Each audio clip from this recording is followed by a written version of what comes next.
Hi everybody, कैसे हैं आप लोग। आई होप आप सभी लोग अच्छे होंगे, सेफ होंगे और अच्छे से पढ़ाई कर रहे होंगे। This is Ruchika and welcome to my channel. So आज हम कंटिन्यू करेंगे हमारा chapter number 5 of micro economics, that is theory of demand. इसमें हम ऑलरेडी 2 वीडियोस कर चुके हैं। सबसे पहले हमने पढ़ा कि डिमांड का कॉन्सेप्ट क्या है और डिमांड स्केड्यूल क्या होता है, डिमांड कर्व क्या होता है, जिसमें हमने इंडिविजुअल और मार्केट डिमांड स्केड्यूल और इंडिविजुअल और मार्केट डिमांड कर्व्स, ये दोनों ही चीज़ें पढ़ी थी। फिर लास्ट वीडियो में हमने पढ़ा कि डिमांड के डिटर्मिनेंट्स क्या होते हैं। डिटर्मिनेंट्स मतलब वो फैक्टर जो कि किसी भी कमोडिटी की डिमांड को अफेक्ट करते हैं, और जो डिटर्मिनेंट्स होते हैं और उसकी जो डिमांड है कमोडिटी की, उन दोनों में रिलेशन कौन बनाता है, डिमांड फंक्शन। तो हमने डिमांड फंक्शन पढ़ा था और डिटर्मिनेंट्स भी पढ़े थे। इंडिविजुअल डिटर्मिनेंट्स यानी कि इंडिविजुअल फैक्टर्स अलग थे और मार्केट आपकी डिमांड को अफेक्ट करने वाले डिटर्मिनेंट्स अलग थे, राइट। तो यहाँ तक की कहानी हमने सारे अच्छे से पढ़ लिया। अगर आपने नहीं देखे हैं वो वीडियोस तो आप जल्दी से आई बटन पर क्लिक करके देख सकते हो। आज के वीडियो में या फिर आज के लेक्चर में हम पढ़ेंगे लॉ ऑफ डिमांड कि डिमांड का लॉ क्या कहता है, लॉ ऑफ डिमांड क्या होता है। क्योंकि चैप्टर का नाम है थ्योरी ऑफ डिमांड, तो डिमांड के बारे में सारी चीज़ें पढ़नी है। डिमांड का कॉन्सेप्ट, कर्व, स्लोप, ये सारी चीज़ें पढ़ ली हैं, फैक्टर्स भी पढ़ लिए हैं। अब लॉ ऑफ डिमांड क्या होता है, देखो सिंपली जो अभी तक हम पढ़ते आ रहे हैं ना, कि डिमांड में, किसी भी कमोडिटी की डिमांड में और उसके प्राइस में नेगेटिव रिलेशन होता है। हमने अभी तक यही तो पढ़ा है, उसी को ही लॉ ऑफ डिमांड कहते हैं। लॉ ऑफ डिमांड कोई नई चीज़ नहीं है। जब से हमने चैप्टर स्टार्ट किया है हम यही तो पढ़ रहे हैं। जैसे ही किसी कमोडिटी का प्राइस बढ़ता है तो हम उसको थोड़ा कम कंज्यूम करना स्टार्ट करते हैं, और जैसे ही किसी कमोडिटी का प्राइस कम होता है तो हम उसको ज़्यादा कंज्यूम करते हैं, हम उसकी डिमांड बढ़ा देते हैं। और यही कहता है हमारा लॉ ऑफ डिमांड। तो लॉ ऑफ डिमांड की अगर हम बात करें तो वो क्या होता है, it states that other things being equal the quantity demanded increases with a decrease in the own price of the commodity. यानी कि क्वांटिटी डिमांडेड इंक्रीज होती है प्राइस में डिक्रीज होने से, और क्वांटिटी डिमांडेड डिक्रीज होती है प्राइस में इंक्रीज होने से, यानी कि उसका वाइस वर्सा, उसका ऑपोजिट। तो ये दोनों ही चीज़ें आपने याद रखनी है। यानी कि दोनों में कैसा रिलेशन होता है, दोनों में कैसा रिलेशन होता है, एक इनवर्स रिलेशन होता है। कैसा रिलेशन होता है, इनवर्स रिलेशन होता है, या फिर जिसे हम कह सकते हैं नेगेटिव रिलेशन होता है। किस में, किसी भी कमोडिटी की डिमांड में और किसी भी कमोडिटी के प्राइस में, ओन प्राइस में कैसा इनवर्स और नेगेटिव रिलेशन होता है। यानी कि जब आपका प्राइस बढ़ेगा तो क्वांटिटी कम होगी या फिर डिमांड कम होगी, और जैसे ही प्राइस कम होगा तो क्वांटिटी डिमांडेड बढ़ जाएगी। सिंपल है, ठीक है। अब यहाँ पे देखो क्वांटिटी डिमांडेड लिख रहा है, और एक मैंने आपको 2 टर्म्स भी बताए थे फर्स्ट वीडियो में ही, इस चैप्टर के फर्स्ट वीडियो में, क्वांटिटी डिमांडेड और डिमांड। तो वैसे मैंने दोनों में डिफरेंस बताया था, पर इस पूरे ही चैप्टर में या फिर पूरी इकोनॉमिक्स, माइक्रो इकोनॉमिक्स में अभी 11th क्लास में ये जो दोनों ही टर्म्स हैं, क्वांटिटी डिमांडेड और सिंपल डिमांड, दोनों में हमको कोई डिफरेंस नहीं रखना है। अगर कहीं पे क्वांटिटी डिमांडेड लिख रहा है, कहीं पे डिमांड लिख रहा है, तो एक ही चीज़ समझो, उसे कंफ्यूज नहीं हो जाना है। और आप भी एग्जाम में आंसर्स में कुछ भी लिख सकते हो, तो कोई रोक टोक नहीं है, ठीक है। गलती से क्वांटिटी डिमांडेड लिख दिया तो हाई तौबा करने की जरूरत है कि हमने डिमांड लिखना था, ऐसा कुछ नहीं है, ठीक है। तो फिर में आकर के ये चीज़ आपने याद रखनी है, ये होता है लॉ ऑफ डिमांड। अब देखो, अगर आपने एक चीज़ नोटिस की होगी तो इस लॉ ऑफ डिमांड में मैंने अब एक और चीज़ ऐड कर दिया है। एक तो रिलेशन तो बताया ही कि दोनों के बीच में इनवर्स रिलेशन है, नेगेटिव रिलेशन है। एक इंक्रीज़ हुआ तो दूसरा डिक्रीज़ हुआ, एक डिक्रीज़ हुआ तो दूसरा इंक्रीज़ हुआ। पर एक और चीज़ है, एडिशनल चीज़, जो कि है अदर थिंग्स बीइंग इक्वल। अब यहाँ पे प्रॉब्लम आती है, मतलब प्रॉब्लम नहीं, एक्चुअली बात आती है कि अदर थिंग्स क्या हैं। क्योंकि जो लॉ ऑफ डिमांड है ना, वो ये तो बोल रहा है कि दोनों के बीच में उल्टा रिलेशन है, इन्वर्स रिलेशन है, नेगेटिव रिलेशन है। फ़र्क किस केस में है, जब बाकी चीज़ें इक्वल रहें या फिर कांस्टेंट रहें, ठीक है, बाकी चीज़ें चेंज ना होंगे, बाकी चीज़ें क्या हैं, ये पॉइंट आता है। ये भी समझना ज़रूरी है, मतलब ऐसी कौन सी चीज़ें हैं जो कांस्टेंट रहनी चाहिए, ठीक है। तो वो सारी चीज़ें क्या हैं, अदर थिंग्स यहाँ पर क्या शो करती हैं, other things imply determinants of demand. यानी कि डिमांड के डिटर्मिनेंट्स हैं, जो भी हमने फैक्टर्स पढ़े थे ना पिछले वीडियो में, लास्ट वीडियो में, वो सारी चीज़ें अदर थिंग्स में आ जाती हैं, ठीक है। यानी कि जितने भी डिटर्मिनेंट्स हैं वो सारे कांस्टेंट रहें और आपके इक्वल रहे, चेंज ना हो, उसी केस में ये लॉ ऑफ डिमांड आपका एप्लीकेबल है। एक और पॉइंट यहाँ पे कि other things imply determinants of demand except for own price of the good. ठीक है, अब देखो अगर आपको याद हो हमने कौन कौन से फैक्टर्स पढ़े थे, कौन कौन से डिटर्मिनेंट्स पढ़े थे, हमने ऐसे पढ़ा था। ये होता है डिमांड फंक्शन, ये है demand. Demand is a function of P X P R Y T E, यही तो पढ़ा था हमने।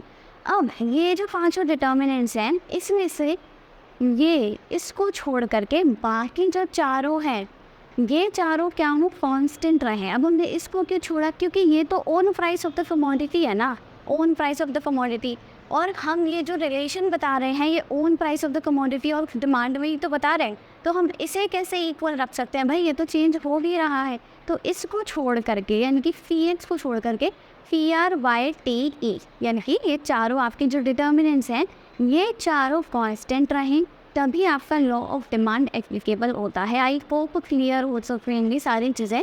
तो लॉ ऑफ डिमांड सिंपली क्या कहता है, it states that other things being constant, there is a negative relation between the own price of the commodity and the quantity demanded of the same commodity. Simply यहाँ पे आप mention भी कर सकते हो कि other things here means the determinants of the demand except for the own price of the commodity, क्योंकि own price की हम ऑलरेडी बात कर चुके हैं, उसे हटा दो। बाकी चार चीज़ें हैं ये constant रहें, यही बताता है हमारा लॉ ऑफ डिमांड। सिंपल है, ठीक है। और ये जो आपका रिलेशन है ये आपको पता ही है हम कैसे शो करते हैं इस रिलेशन को। ये हमारा ग्राफ है, ठीक है, वाई एक्सिस एक्स एक्सिस, यहाँ पे हम क्या लेते हैं प्राइस, यहाँ पे हम क्या लेते हैं क्वांटिटी। अब जैसे कि कोई भी ये आपका डिमांड कर्व है, ठीक है, ये है आपका डिमांड कर्व। अगर हम पहले क्या कर रहे हैं, ओ क्यू क्वांटिटी खरीद रहे हैं या डिमांड कर रहे हैं जब किसी भी चीज़ का प्राइस ओ पी है, ठीक है। जैसे ही प्राइस कम हुआ तो हमने क्या किया, डिमांड बढ़ा दी। हमारी क्या हुआ, डिमांड बढ़ गई थोड़ी सी, ठीक है, यहाँ तक आ गई, ओ क्यू से ओ क्यू 1 तक आ गई, देखो आगे शिफ्ट हो गई। प्राइस ऊपर से नीचे आ गया, प्राइस कम हुआ था तो ये हो गया। अब मान लो प्राइस थोड़ा सा बढ़ गया, P1 पे आ गए थे हम, अब प्राइस थोड़ा सा बढ़ गया, P2 पर चला गया, तो प्राइस बढ़ने से क्या हुआ, डिमांड आपकी कम हो गई। पहले यहाँ इतना हिस्सा खरीद रहे थे, अब आप इतना ही खरीद पा रहे हो, तो ये आपकी डिमांड हो गई ओ क्यू 2। तो कुल मिलाकर के ये सारी चीज़ें आपको ऑलरेडी पता नहीं थी, हम अभी तक पढ़ते आ रहे हैं, पर यहाँ तक की कहानी आपने याद रखनी है। और डिटर्मिनेंट्स कौन कौन से हैं, यहाँ पर ये चारों डिटर्मिनेंट्स हैं जो चेंज होते, जो कांस्टेंट रहेंगे, चेंज नहीं हुए, ठीक है। और पी एक्स तो हमारा चेंज होगा ही ऑब्वियसली, तभी तो हम उसका डिमांड का रिलेशनशिप बता रहे हैं। तो ये कहानी आपने याद रखनी है। अब पॉइंट आता है इसके अजम्पशंस का। जब हम बात करते हैं लॉ ऑफ डिमांड के कुछ अजम्पशंस भी होते हैं। देखो हर किसी के अजम्पशंस होते हैं, मैंने आपको बताया पूरी इकोनॉमिक्स क्या है भाई, अजम्पशंस पर ही तो टिकी हुई है, राइट। तो इसकी ना कुछ अजम्पशंस भी होते हैं, और अजम्पशंस भी फॉर ईजी है, फॉर ईजी, आपको याद करने तक की ज़रूरत नहीं है। अजम्पशंस क्या हैं, देखो अजम्पशंस सिंपली यही हैं, ये जो एक लाइन लिखी हुई है अदर थिंग्स बीइंग इक्वल, यही इसका अजम्पशन है, अदर थिंग्स बीइंग इक्वल। ये यही तो बोल रहा है ना कि जब बाकी चीज़ें कांस्टेंट रहेंगी, इक्वल रहेंगी, तभी लॉ ऑफ डिमांड एप्लीकेबल होगा। तो यही इसका अजम्पशन है। अब अजम्पशन आप कैसे लिखोगे, 4 पॉइंट्स याद करने हैं, 4 डिटर्मिनेंट्स है ना, बस 4 डिटर्मिनेंट्स याद रखो, पॉइंट्स भी याद करने की ज़रूरत नहीं पड़ेगी। कैसे लिखना है, चारों को बना करके लिख दो। सबसे पहले रिलेटेड गुड की बात करते हैं, यानी कि there is no change in the price of related goods, ठीक है, सिंपली बस ऐसे आपको सेंटेंसेस बना करके लिखने हैं। फिर सेकंड कौन सा आया, फी एक्स, दिमाग में याद करते चलो, फी एक्स तो हटाई दिया, P R Y T E, अब वाई आएगा, यानी कि द इनकम ऑफ कंज्यूमर या income of consumer is constant, यानी कि जो कंज्यूमर की इनकम है वो भी कांस्टेंट है, वो चेंज नहीं हो रही है। फिर नेक्स्ट क्या आता है, टी, टी यानी कि आपका टेस्ट एंड प्रेफरेंसेस, तो आप यहाँ पे लिख सकते हो there is no change in the tastes and preferences of consumer. ठीक है, और लास्ट आपका क्या है, ई आपका क्या था, एक्सपेक्टेशंस, की हम क्या एक्सपेक्ट कर रहे हैं नियर फ्यूचर में किसी भी कमोडिटी की अगर प्राइस चेंज होती है, ऊपर नीचे होती है, तो उसके हिसाब से अकॉर्डिंगली डिमांड कम ज़्यादा कर देते हैं। ठीक है, तो जैसे आगे जाके किसी का प्राइस बढ़ने वाला है तो हम अभी उसको स्टोर कर लेंगे, हम उसकी डिमांड ज़्यादा बढ़ा देंगे, ज़्यादा खरीद लेंगे उसको, ऐसे करते हैं ना अपन लोग। तो यानी कि एक्सपेक्टेशंस भी चेंज नहीं होने वाली है, यानी कि आप लिख सकते हो consumer does not expect any change in the price of the good in near future, यानी कि वो कोई भी एक्सपेक्ट नहीं कर रहा है कोई चेंज, यानी कि उसकी एक्सपेक्टेशंस कुछ नहीं है। तो यही 4 पॉइंट आपको याद रखना है। तो देखो सिंपली आपको बस एक स्टेटमेंट याद रखना है, सिर्फ एक स्टेटमेंट ये वाला। ठीक है, इसी में ही आपके अजम्पशंस हैं, यानी कि other things being equal. Other things क्या हैं, डिटर्मिनेंट्स, यानी कि P X T R Y T, P X को हटा दो, P R Y T E. ठीक है, वहीं से आपके अजम्पशन भी बन जाएंगे। और आपको ये भी पता है अदर थिंग्स यहाँ पर जो है उसका मतलब क्या है, determinants of demand except for the own price of the good. तो इतनी सी कहानी आपने याद रखी है इस लॉ ऑफ डिमांड के बारे में। आई होप यहाँ तक की सारी चीज़ें क्लियर हो गई। अगर हैं तो जल्दी से इसका स्क्रीनशॉट ले लो, क्योंकि इसके बाहर आपको कुछ भी पढ़ने की ज़रूरत तो नहीं है। एक और चीज़ यहाँ पर कि अब देखो कोई भी जो लॉ होता है, कोई भी जो थ्योरी होती है, उसके एक्सेप्शंस भी होते हैं ना। एक्सेप्शंस मतलब ऐसे केस जहाँ पर वो एप्लीकेबल नहीं है। अब ऐसा नहीं है, लॉ ऑफ डिमांड हर चीज़ में एप्लीकेबल है, यानी कि हर कमोडिटी, दुनिया में जितने भी सामान हैं, चाहे कपड़े ले लो, जूते, चप्पल, खाने पीने की चीज़ें, रहने की चीज़ें, और मतलब व्हीकल्स वगैरह, हर चीज़ में तो एप्लीकेबल नहीं हो सकता। हर केस में तो ये नहीं होगा ना कि अगर किसी चीज़ का प्राइस कम होगा तो हम ज़रूरी है डिमांड बढ़ाएं, या फिर हर किसी का प्राइस अगर ज़्यादा होगा तो ज़रूरी ही है कि हम डिमांड कम करें, नहीं होगा। तो यानी कि कुछ एक्सेप्शंस भी होते हैं। अब एक्सेप्शंस क्या हैं, सिर्फ 3 एक्सेप्शंस हैं जो कि आपने याद रखने हैं। ठीक है, एक्सेप्शंस क्या हैं, सिर्फ 3 पॉइंट्स हैं। अब 3 पॉइंट्स में यहाँ पे लिख देती हूँ, फटाफट से एक एक करके समझते हैं। फिर सबसे पहला आपका आता है आर्टिकल्स ऑफ डिस्टिंक्शन। ठीक है, आर्टिकल्स ऑफ डिस्टिंक्शन। दूसरा आपका आता है गिवन गुड्स। ठीक है, तीसरा आपका आता है irrational judgement. Okay, irrational judgement.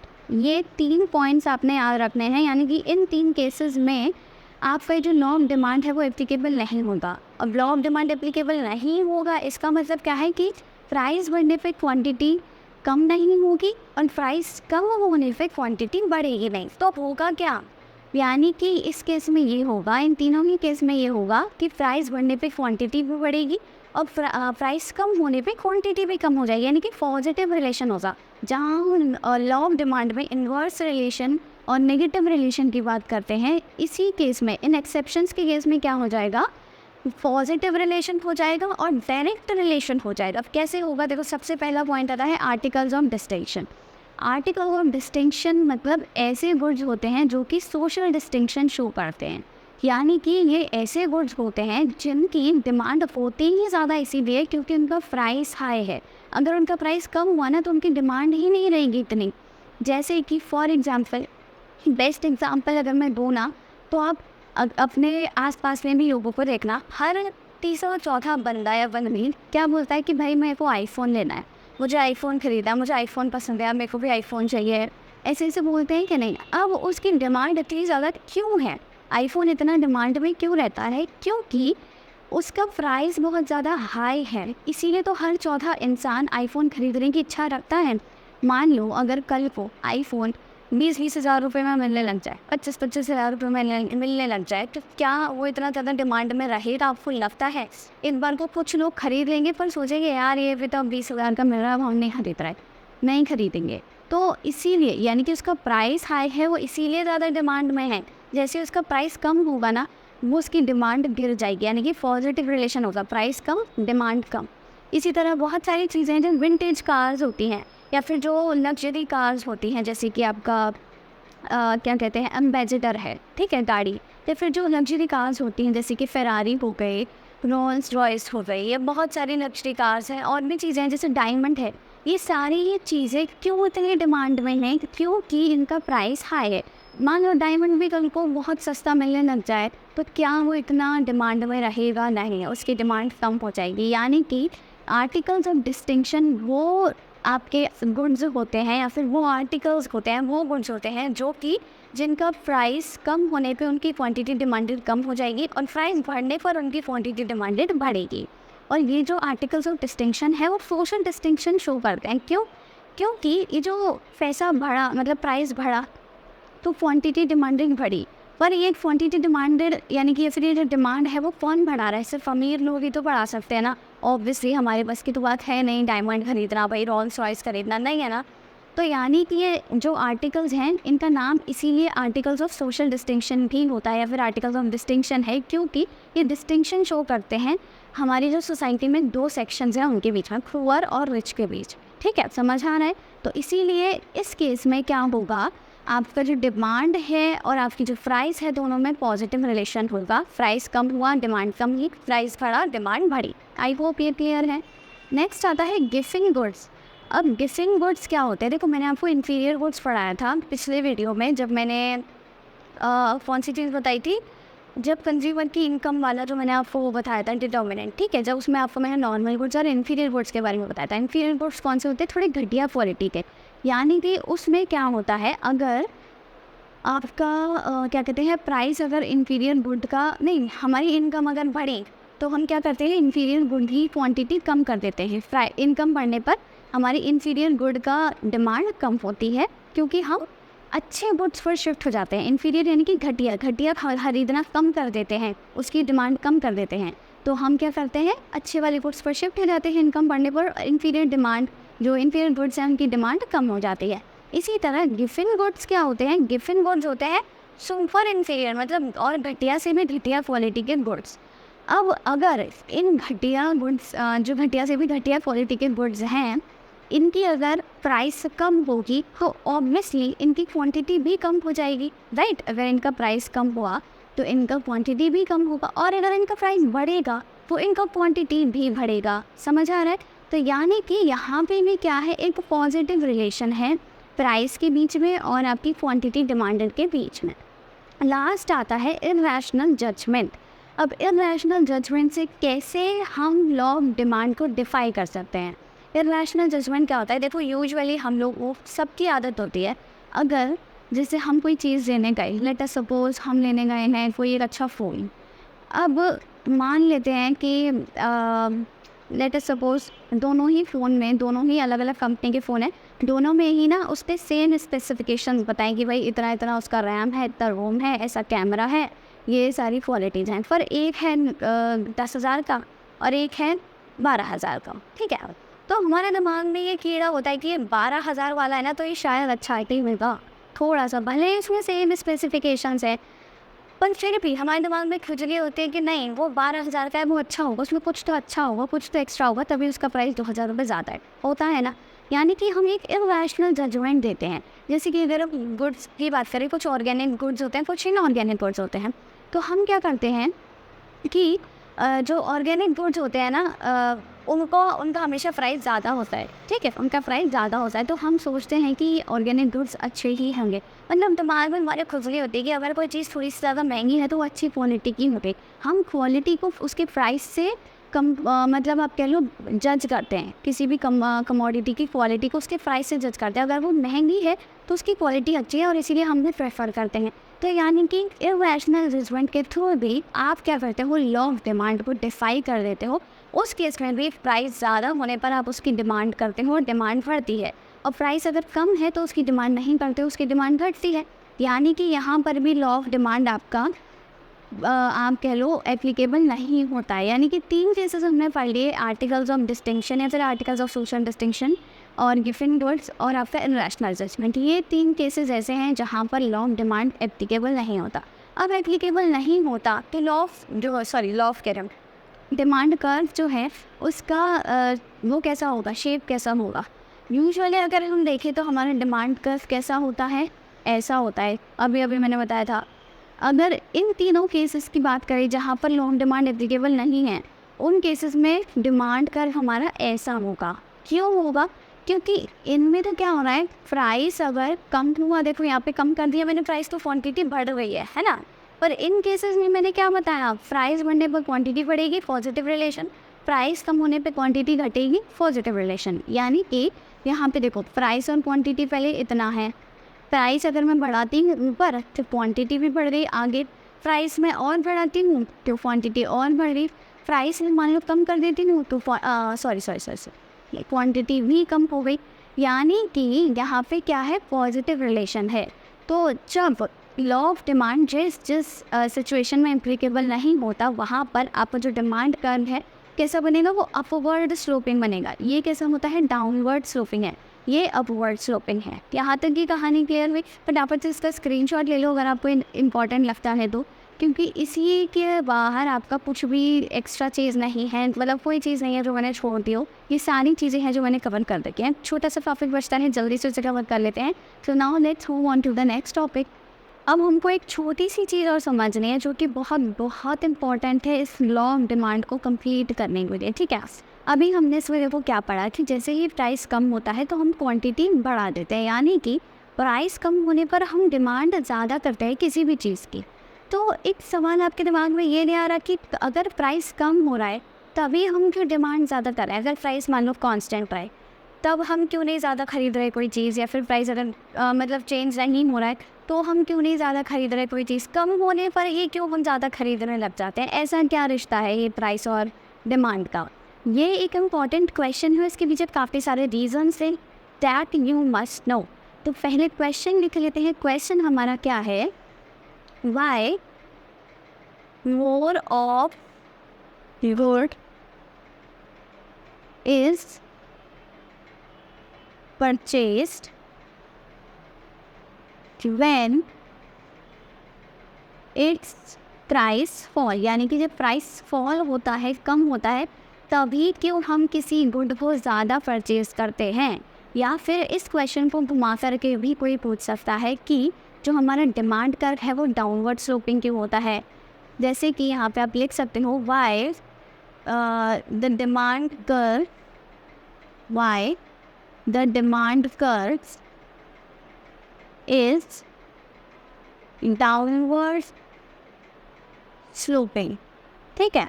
अगर ये दोनों क्वेश्चंस आते हैं तो आपको क्या आंसर करना है, क्योंकि देखो अगर डिमांड कर्व डाउनवर्ड स्लोपिंग है, डिमांड कर्व हमारा कैसा होता है, ऐसा, यानी कि प्राइस कम होने पर वो क्वांटिटी बढ़ाएगा और प्राइस बढ़ने पर वो क्वांटिटी घटाएगा।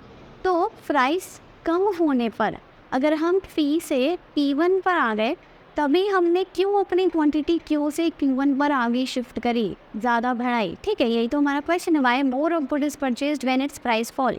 तो इसका क्या रीज़न है, इसके पीछे देखो टोटल 5 रीजंस हैं। सबसे पहला रीज़न आपका आता है जो आप ऑलरेडी पढ़ चुके हो, that is law of DMU। Law of DMU मतलब law of diminishing marginal utility. पढ़ा हुआ है ना हमने, आई गेस प्रीवियस चैप्टर में, 3rd चैप्टर में हमने पढ़ा था law of diminishing marginal utility. तो लॉ ऑफ DMU सिंपली क्या कहता है, जैसे जैसे हम किसी भी कमोडिटी की यूनिट ज़्यादा कंज्यूम कर रहे हैं तो उसके लिए जो हमारी डिज़ायर है ना वो कम होती जाती है कि नहीं। जैसे मतलब अब मैं ज़्यादा पानी पीते जाऊँगी, एक पॉइंट ऑफ टाइम ऐसा आएगा जब मुझे बिल्कुल प्यास नहीं लगेगी तो मैं कम पानी पीना शुरू कर दूँगी। ये होता है लॉ ऑफ DMU। तो जब इसी तरह अगर हम कोई चीज़ परचेज़ कर रहे हैं, ठीक है, मतलब लेट अस सपोज मैं कोई ब्यूटी प्रोडक्ट है जो मैं ख़रीद रही हूँ 400 रुपये का, ठीक। अब मैं उसको 400 रुपये का एक खरीदती हूँ, मैं फेस वॉश खरीदती हूँ 400 रुपये का एक। अब अगर उसका प्राइस कम होता है तो मैं उसको ज़्यादा खरीदूँगी। अगर वो 200 का हो जाता है तो मैं क्या करूँगी, 400 में 2 खरीदूँगी। वैसे मैं 2 नहीं खरीदती, क्योंकि वैसे मेरे को 2 कितने के पड़ते, 400 का था पहले, 800 के पड़ते। अब मेरे को 400 में ही 2 मिल रहे हैं तो अब मैं 2 खरीद लूँगी। यानी कि जैसे प्राइस कम हुआ ना, मैंने उसकी डिमांड बढ़ा दी। अब ऐसा क्यों किया मैंने, क्योंकि देखो जब हम कोई चीज़ कंज्यूम करते हैं, जैसे मैंने बताया लॉ ऑफ DMU कहता है हम जैसे ही कोई चीज़ कंज्यूम कर रहे हैं, उसका यूनिट्स हम बढ़ा रहे हैं, तो हर एक्स्ट्रा यूनिट बढ़ाने पर हम क्या सोचते हैं कि हम उस पर ना थोड़ा कम रुपया खर्च करें। ठीक है, ये हमारी इंटेंसिटी मतलब टेंडेंसी होती है, इंटेंसिटी नहीं, हमारी टेंडेंसी होती है। क्यों? क्योंकि जैसे जैसे हम ज़्यादा कंज्यूम कर रहे हैं, उसके लिए हमारी डिज़ायर थोड़ी कम हो रही है। और जब आपकी किसी चीज़ के लिए इच्छा कम होती है, तो आप सोचोगे ना यार अब इस पर हम ना थोड़े कम रुपये खर्च करना स्टार्ट कर देते हैं। तो अब वो आप क्या करोगे, अगर आपको वो चीज़ ज़्यादा नहीं खरीदनी है तो आप अपना एक्स्ट्रा पैसा नहीं खर्च करोगे। आप सोचोगे कि जैसे ही प्राइस कम होए तब आप ज़्यादा खरीदियो। तो जैसे ही प्राइस कम हुआ, पहले वो क्लेंजर या फिर फेस वॉश जिसकी मैं बात कर रही हूँ वो 400 रुपये का था, तो मैंने क्या किया, एक ही खरीद रही थी। जैसे ही प्राइस कम हुआ 200 रुपये का, तो मैंने वो 2 खरीद लिए इकट्ठे, जिससे कि मुझे क्या करना पड़े, 400 रुपये एक्स्ट्रा खर्चा करने पड़े अगली बार। समझ आया? तो यानी कि लॉ ऑफ DMU हमको ये एक रीज़न देता है कि जैसे ही प्राइस फॉल होगा ना, तभी आप किसी भी कमोडिटी की डिमांड को बढ़ाओगे, या फिर आपका जो डिमांड कर रहे हैं वो डाउनवर्ड स्लोपिंग होगा। राइट। सेकेंड पॉइंट आपसे आता है इनकम इफ़ेक्ट। अभी इनकम इफ़ेक्ट क्या होता है, देखो ये भी बहुत इजी है। जैसे कि हमारा क्या होता है, जब भी हमारे पास किसी भी कमोडिटी का नहीं, जैसे ही हमारे पास क्या होता है, हमारी प्राइस कम होती है किसी भी कमोडिटी की। ठीक है, हमारे पास क्या हुआ, किसी भी कमोडिटी की प्राइस कम हुई, उससे क्या होता है, हमारी रियल इनकम ना चेंज हो जाती है, या फिर रियल इनकम बढ़ जाती है। और जब रियल इनकम बढ़ती है ना, हम क्या करते हैं, डिमांड बढ़ाते हैं। समझ आ रहा है? प्राइस कम हुआ, रियल इनकम बढ़ी। मैं बताती हूँ रियल इनकम क्या है। प्राइस कम हुआ, रियल इनकम बढ़ी और डिमांड हम बढ़ा देते हैं। इसी तरह प्राइस बढ़ा, हमारी रियल इनकम कम हुई, तो हम डिमांड कम कर देते हैं। यानी कि आपका इनकम इफेक्ट बेसिकली होता क्या है, प्राइस के चेंज होने पर जो रियल इनकम में चेंज हुआ, उसकी वजह से जो डिमांड चेंज हुई, वो इफ़ेक्ट जो होता है रियल इनकम के चेंज होने से आपका जो डिमांड पे इफ़ेक्ट पड़ रहा है, वो इफ़ेक्ट कहलाता है इनकम इफ़ेक्ट। क्या होता है income effect? Income effect is the effect on the change on the change of quantity demanded due to the change in real income owing to the change in price. समझ आया? Demand में change क्यों हो रहा है, real income में change होने की वजह से। रियल इनकम में चेंज क्यों हो रहा है, प्राइस में चेंज होने की वजह से। तो यानी कि प्राइस में चेंज होने पर रियल इनकम पे जो चेंज होता है, और उस वजह से डिमांड पर जो चेंज होता है, उस इफेक्ट को हम कहते हैं आपका इनकम इफेक्ट। अब ये रियल इनकम क्या होता है ये समझो। लेट सपोज मेरे पास क्या है, 100 रुपये हैं। ठीक है, मैं 100 रुपये लेके चली हूँ, मैं खरीदने जा रही हूँ, एक कुरकुरे खरीदने जा रही हूँ। ठीक है, 30 रुपये का एक कुरकुरे आता है। तो मैं क्या करूँगी, 30 रुपये के मैंने कुरकुरे खरीद लिए, बचे कितने, 70 रुपये बचे मेरे पास बचे 70 रुपये। तो ये जो है ना, ये मेरी रियल इनकम है, 70 रुपये। ठीक है, अब क्या हुआ, अगले दिन भी मैं क्या करने रही, 100 रुपये खर्च करने रही। राइट। और हाँ, एक और चीज़, 30 रुपये का ये जो कुरकुरा है, मैंने उसमें से 70 रुपये बचा लिए, तो मैंने ख़रीदा कितना, एक ही डिमांड किया, ये है प्राइस। ठीक है, एक ही डिमांड किया, एक ही 30 रुपये का कुरकुरा खरीद लिया। अब क्या हुआ, ये जो 100 रुपये मैं अगले दिन लेकर के गई, इसमें मैंने जब वहाँ पे जाके पूछा प्राइस, तो वो बोल रहा कि नहीं भाई, कुरकुरे का प्राइस तो 10 रुपये हो गया है अब। यानी कि प्राइस कम हुआ। प्राइस क्या हुआ, यहाँ पे देखो, यहाँ पे लिखा है प्राइस कम हुआ। प्राइस अगर कम हुआ तो मैं क्या करूँगी, मेरी रियल इनकम बढ़ेगी कि नहीं। अगर मैं अभी में एक ही कुरकुरे खरीदूँ, अभी भी सिर्फ एक ही कुरकुरे खरीदूँ, तो कितने रुपये बचेंगे मेरे पास, 100 में से 10 रुपये चले गए, बचे मेरे पास 90 रुपये। पहले 70 थी, अब 90 रुपये, यानी कि मेरी रियल इनकम बढ़ गई। प्राइस कम हुआ, रियल इनकम बढ़ गई। अब रियल इनकम बढ़ी तो मैं सोचूंगी कि नहीं यार, अब मेरे पास तो 20 रुपये एक्स्ट्रा बच रहे हैं। कल तो मेरे पास से 70 बचे थे, आज मेरे पास 90 बच रहा है, तो मैं 2 और ख़रीद लूँगी। यानी कि पहले कल मैंने 30 रुपये का एक खरीदा था, अब मैं 30 रुपये में कितने खरीद लूँगी, 3 खरीद लूँगी। तो मैंने क्या किया, डिमांड बढ़ा दी, डिमांड देखो बढ़ गई। तो ये इफ़ेक्ट होता है प्राइस में चेंज होने से। क्या हुआ, मेरी रियल इनकम बढ़ी, प्राइस कम होने से मेरी रियल इनकम बढ़ी, और रियल इनकम बढ़ने से डिमांड कम हो गई। तो अल्टीमेटली देखा जाए तो इन दोनों में तो देखो नेगेटिव रिलेशन ही है, प्राइस कम होने पे डिमांड बढ़ रही है, पर ये इफेक्ट है किस वजह से, रियल इनकम में चेंज होने की वजह से। समझ आ रहा है? तो इसी तरह यहाँ पे मैंने क्या किया, डिमांड मेरी बढ़ गई। राइट। अब एक बार क्या हुआ, दोबारा से मैं 100 रुपये लेके चली, पहले मेरे पास 30 रुपये ही थे, मतलब 30 रुपये का एक कुरकुरा आता था और 70 रुपये बचते थे और मैं एक ख़रीद लिया मैंने। अब क्या हुआ, मैं तीसरे दिन गई तो वो 30 की जगह कुरकुरा कितने का हो गया, 50 रुपये का हो गया। अब क्या हुआ भाई, मैं 50 रुपये का अगर एक कुरकुरा ख़रीदती हूँ तो मेरे पास कितने रुपये बचेंगे, 50 रुपये बचेंगे। पर मैं क्या करूँगी, मैंने सोचा कि मैं ऐसा करती हूँ, यहाँ पर पहले तो मैं 30 का एक ही ख़रीद रही थी, 50 नहीं एक्चुअली 60 कर लेते हैं, चलो ठीक है 60 हो गया। यहाँ पे बचे कितने मेरे पास, 40 रुपये बचे, ठीक है 40 रुपये बचे। अब मैं क्या सोचूंगी कि नहीं यार, मैं ऐसा करती हूँ, मैं थोड़े कम खरीद लेती हूँ, तो शायद मैं नहीं खरीदूँगी। तो कुल मिला करके मेरे पास क्या हुआ, जैसे ही प्राइस बढ़ा, यहाँ पे प्राइस बढ़ा, रियल इनकम मेरी कम हो गई और मैंने डिमांड और कम कर दिया। यानी कि इससे क्या समझ में आ रहा है, यहाँ भी देखो नेगेटिव रिलेशन है, प्राइस बढ़ने पर डिमांड कम हो रही है। तो कुल मिला करके जब प्राइस बढ़ता है तो हमारी क्या हो जाती है, रियल इनकम कम हो जाती है। ये समझ लो, रियल इनकम क्या है, बचे हुए पैसे हैं। रियल इनकम क्या है, बचे हुए पैसे। अब ऑब्वियसली अगर किसी चीज़ का प्राइस बढ़ जाएगा तो आपके पास बचे हुए पैसे कम हो जाएंगे, बचे हुए पैसे कम होंगे तो आप क्या सोचोगे कि आप कम चीज़ खरीद लो, क्योंकि आप पैसे कम बचे हैं तो आप क्या करोगे, डिमांड कम कर दोगे, ठीक है, यहाँ पे डिमांड कम कर दोगे। इसी तरह जब प्राइस कम हुआ आपकी रियल इनकम बढ़ गई, आपके पास बचे हुए पैसे बढ़ गए। अब आप सोचो मेरे पास तो एक्स्ट्रा पैसे हैं, इनको खर्च करने की खुजली होती है कि नहीं, तो आप इनको और खर्च करोगे, यानी कि इनसे और चीज़ डिमांड करोगे, एक्स्ट्रा क्वांटिटी डिमांड करोगे, तो आप डिमांड बढ़ा दोगे। तो ये इफ़ेक्ट होता है इनकम इफ़ेक्ट। तो जब ये सारी चीज़ें होती हैं तो हम क्या करते हैं, ज़्यादा गुड परचेज़ करते हैं जब प्राइस कम हो जाता है। और क्यों करते हैं, क्योंकि हमारी रियल इनकम में चेंज आता है, इसी को हम कहते हैं इनकम इफ़ेक्ट। तो इनकम इफ़ेक्ट की वजह से क्या होता है, मतलब डिमांड का डाउनवर्ड स्लोपिंग क्यों होता है और इनकम इफ़ेक्ट की वजह से हम ज़्यादा गुड क्यों परचेज़ करते हैं प्राइस कम होने पर, ये समझ आ गया। आई होप यहाँ तक की कहानी क्लियर हो गई। 2 पॉइंट समझ आ गए, ये 2 रीज़न्स हैं कि क्यों हम ज़्यादा डिमांड करते हैं प्राइस कम होने पर।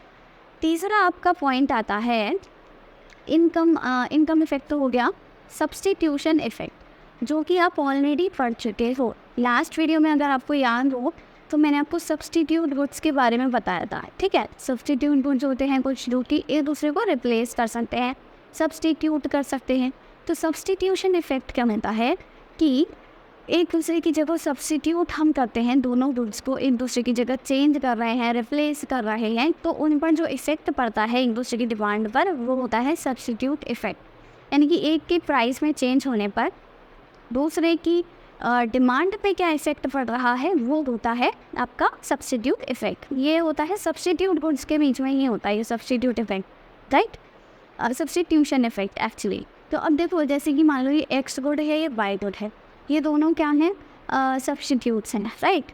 अब क्या हुआ, एक्स का प्राइस कम हो गया। अब एक्स का प्राइस कम हो गया यानी कि वो इसके कंपैरिजन में थोड़ा सा सस्ता हो गया।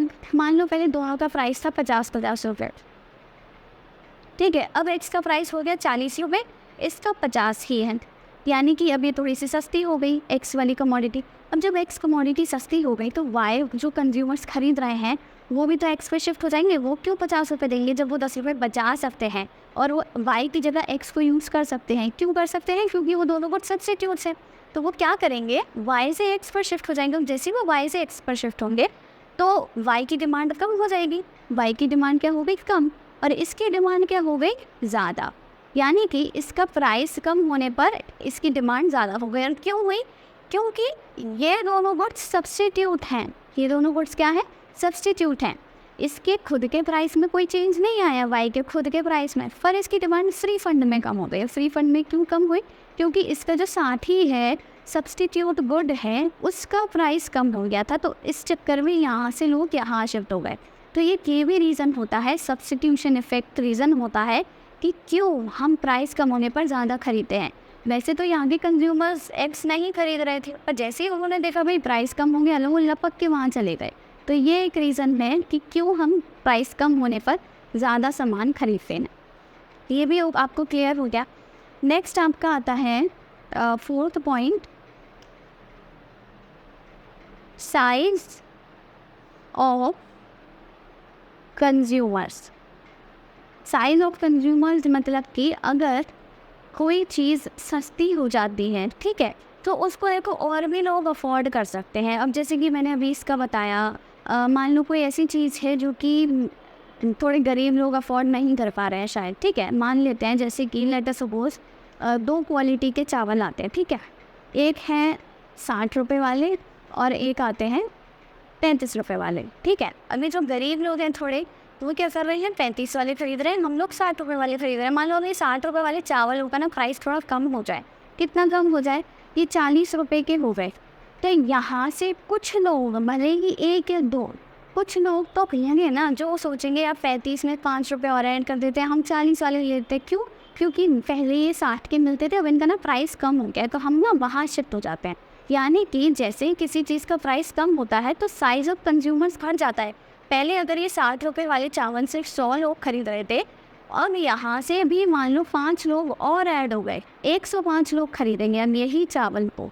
क्यों? क्योंकि प्राइस कम हो गया, तो साइज़ ऑफ कंज्यूमर्स बढ़ गया ना। पहले 100 थे, अब 105 खरीदेंगे। तो जैसे ही 105 लोग इसको खरीदेंगे, ऑब्वियसली इसकी डिमांड बढ़ेगी। पहले 100 खरीद रहे थे, अब 105 खरीद रहे हैं। तो यानी कि प्राइस कम होने पर साइज़ ऑफ कंज्यूमर्स बढ़ जाता है। इसीलिए भी हम क्या करते हैं, प्राइस कम होने पर ज़्यादा डिमांड करते हैं या फिर डिमांड बढ़ जाती है किसी भी गुड की। ये भी समझ आ गया। लास्ट आपका पॉइंट आता है, आखिरी पॉइंट है या फिर आखिरी रीज़न है इस चीज़ का, डिफरेंट यूजेस। क्या है पॉइंट? Different uses. ये क्या बोलता है कि हम क्या कर रहे हैं, अगर कोई ऐसी कमोडिटी है जिसको हम अलग अलग यूज़ में ले रहे हैं और अगर उसका प्राइस कम हो जाता है तो अल्टीमेटली उसकी डिमांड बढ़ेगी ही बढ़ेगी। कैसे बढ़ेगी? जैसे कि एक बेस्ट एग्जांपल हम ले लेते हैं मिल्क का। अब देखो, मिल्क हर चीज़ में यूज़ होता है, ऑलमोस्ट हर चीज़ तो नहीं बोलूँगी, पर बहुत सारी चीज़ों में यूज़ होता है, ठीक है। जैसे कि मान लो कोई दुकानदार है, वो पहले क्या करता था, सिंपली एक तो दूध बेचता था, ठीक है। एक तो ये वाला दूध बेचने के काम लेता था। वो दूसरा क्या करता था, कुछ स्वीट्स बनाता था, ठीक है। वो और क्या करता था, वो आपका चीज़ बना करके बेचता था। पहले वो सिर्फ यही काम करता था। कब करता था? जब आपका जो डो है ना, वो आता था 100 रुपये पर केजी। ये उस टाइम पे ये 3 प्रोडक्ट्स बनाता था। ये इसके डिफरेंट यूजेस थे, ठीक है। जैसे कि दूध का प्राइस हो गया कम, 100 की जगह मान लो 70 रुपये किलो हो गया अब दूध। अब वो सोचेगा कि भाई मैं क्या करूँ, थोड़ा ज़्यादा दूध खरीद लूँ और अपना सामान ज़्यादा बनाना शुरू कर दो। अगर वो पहले 4 मिठाइयाँ बनाता था दूध की, अब वो 2 एक्स्ट्रा तरह की मिठाइयाँ बनाने लग जाएगा। पहले वो सिर्फ बेचने के काम लेता था, मिठाई बनाने के काम लेता था, फिर चीज़ बनाने के काम लेता था। अब वो और भी चीज़ें कर सकता है। वो दही जमा कर दही बेच देगा, है कि नहीं। वो पनीर बना लेगा भाई, वो पनीर बना करके बेच देगा। तो कुल मिला करके जैसे ही प्राइस कम हुआ, हम डिफरेंट यूजेस बढ़ा देते हैं, राइट, कर देते हैं ना। तो इसीलिए जैसे कि कोई भी चीज़ का प्राइस या फिर उसकी अवेलेबिलिटी कम हो जाती है तो हम उसका यूज़ भी कम कर देते हैं। जो अवेलेबिलिटी या प्राइस कह रहे हैं, प्राइस अगर बढ़ जाता है तो हम क्या करते हैं, उसका यूज़ भी कम कर देते हैं। जैसे कि कई जगह होती है आज भी जहाँ पर पानी ना पैसों में मिलता है। वो आता है ना, एक टैंकर वगैरह आता है, पैसे देते हैं, ऐसा कुछ होता है कहीं पे सिस्टम। तो अगर मान लो वो टैंकर वाला पानी के पैसे बढ़ा दे, तो आप क्या करोगे, पानी का यूज़ थोड़ा सा कम कर दोगे। अगर आप मान लो फालतू में पहले फ़र्श धोने में पानी बर्बाद कर देते, तो अब आप वो कम कर दोगे। अब आप फालतू बर्बाद नहीं करोगे, है कि नहीं। या फिर आप और भी कुछ एक्स्ट्रा काम करते थे, पौधों को पानी देने में बर्बाद कर देते थे पानी, तो अब आप वो नहीं करेंगे। यहीं अगर पानी का पैसा कम हो जाए, वो टैंकर वाला पैसा कम कर दे, तो आप थोड़ा एक्स्ट्रा काम कर लोगे और आप एक्स्ट्रा कपड़े धोने लग जाओगे या वो कुछ भी करोगे, ठीक है। तो यानी कि जैसे ही प्राइस कम होता है तो हम यूजेस बढ़ा देते हैं, और जैसे ही प्राइस बढ़ता है हम यूजेस थोड़े से कम करते हैं। तो इसी के साथ ये आपके 5 पॉइंट्स हैं जो कि शो करते हैं, प्रूव करते हैं कि why more good is purchased when its price fall, ठीक है, जब उसका प्राइस कम होता है, या फिर why the demand curve is downward slipping. तो आपको ये 5 रीजन्स लिखने, आई होप समझ आ गए होंगे। लॉन्ग डिमांड समझ आ गया है क्या होता है, दोबारा पढ़ा देती हूँ, समराइज कर लेते हैं। लॉन्ग डिमांड क्या होता है, it states that the other things being constant there is a negative and inverse relationship between the price and the quantity demanded of a commodity. यहाँ पे अदर थिंग्स क्या हैं, PX PRYT जो determinants याद करवाते हैं उनको छोड़ के बाकी 4, PRYT और आपका E। PR मतलब price of related goods, Y मतलब income of the consumer, T is tests and preferences and E is आपका एक्सपेक्टेशंस। यही चारों पॉइंट्स को अजम्पशंस बना करके लिख सकते हो कि there is no change in expectations, there is no change in the income of the consumer, ऐसे ऐसे करके चारों पॉइंट्स लिख दो। बचे आपकी एक्सेप्शंस आपके क्या थे? 3 थे, articles of social distinction, given goods and irrational judgement. और अब आपके 5 रीजंस हैं, ठीक है। Law of DMU, income effect, substitution effect, आपका साइज ऑफ कंज्यूमर और आपके डिफरेंट यूजेस।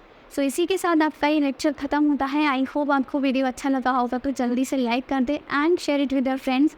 और अगर अभी तक चैनल सब्सक्राइब नहीं किया है तो do subscribe it right now. Thanks for watching and have a nice day.